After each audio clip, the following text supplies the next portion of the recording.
For our planet to be habitable, a lot of things had to be just right. We needed to be the right size, have the right star, and be in the right orbit. Now it turns out that our position from the sun had an even smaller window for habitability than we thought. A new study has found that if we were just 15% further away, our planet would have entered an eternal ice age from which we would never have escaped. While pointing out how fortunate we are here on Earth, the research also has implications for finding life on other worlds.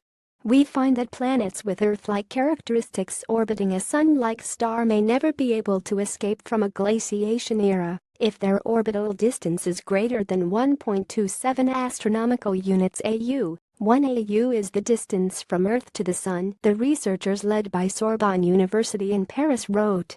They add later that this figure could be as low as 1.15 AU, an increase of a mere 15%. The findings are published in Earth and Planetary Science Letters. The reason is due to something called CO2 condensation. If a planet is too far from its star, then too much CO2 will be frozen as dry ice at the poles.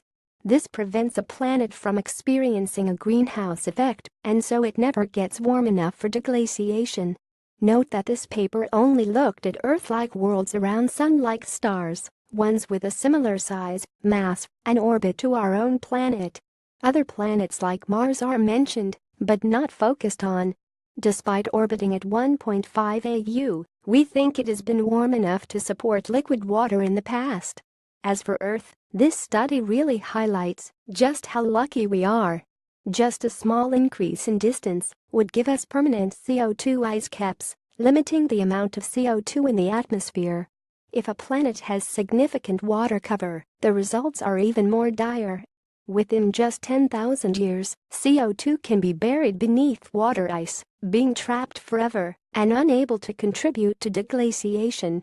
We're starting to find quite a few worlds like ours, but we haven't yet found many in exactly similar orbits with similar sizes. This study tells us that, when trying to find other habitable worlds, looking at worlds almost identical to ours will be key. HT Wired